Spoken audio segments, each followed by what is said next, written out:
আপনার হাতে একটা কমলা আছে এবং আপনি কমলাটা ছিলতেছেন। ছেলার সময় আপনার সেই কমলা থেকে একটু রস বের হলো।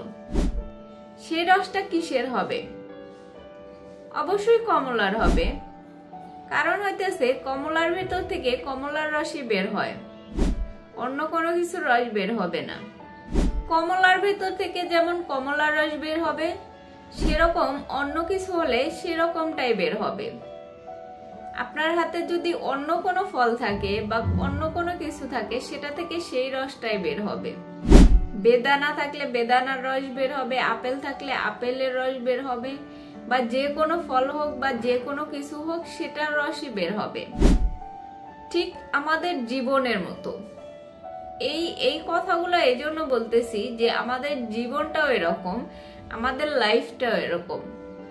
আমাদের লাইফটাও একটা ফলের মতো।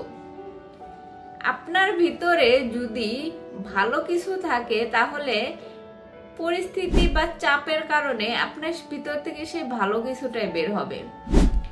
আপনার ভিতরে যদি খারাপ কিছু থাকে, তাহলে সেই জিনিসটাও পরিস্থিতি বা চাপের কারণে সেটাই বের হবে। আপনাকে বুঝতে হবে যে আপনার ভিতরে আপনি কি ঢুকাইতেছেন।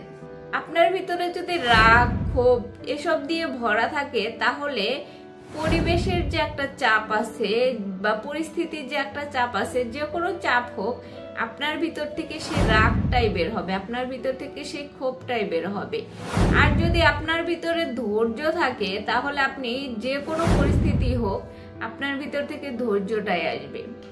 আপনি আসলে আপনার ভিতরে কি ঢুকাইতেছেন, আপনার ভিতরে আসলে কি নিতেছেন আপনি। একটা ফলের মতো আপনার ভিতরে যেটাই থাকবে না কেন সেটাই বের হবে। ঠিক তেমন আপনার ভিতরে যদি রাগ পুষে রাখেন, কষ্ট পুষে রাখেন, আপনার ভিতরে যদি অধৈর্যতা পুষে রাখেন, তাহলে সেটাই বের হবে।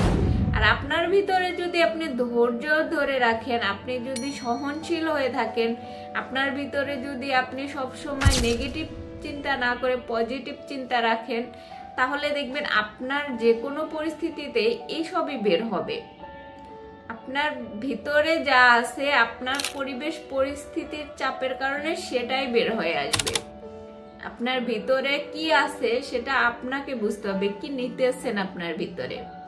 সবসময় পজিটিভ দিক চিন্তা করলে আপনার ভিতরে পজিটিভিটি বেশি আসবে। আপনি যখন সবসময় নেগেটিভ চিন্তা করবেন, আপনার ভিতরে নেগেটিভিটি বেশি আসবে। এই জন্য আপনাকে ডিসাইড করতে হবে আসলে আপনার ভিতরে আপনি কোনটা রাখতে চান।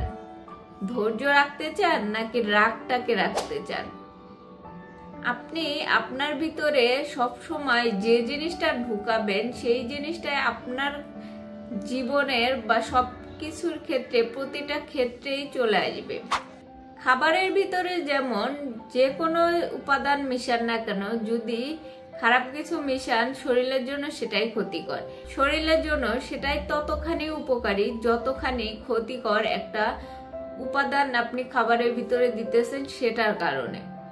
এই জন্য খাবার যেমন আপনি শুদ্ধ খাবার, বিশুদ্ধ খাবার যদি খান, আপনার শরীরের জন্য উপকারী। আর যদি আপনি ভেজাল খাবার খান বা অশুদ্ধ খাবার খান, তাহলে সেটা আপনার শরীরের জন্যই অপকারী।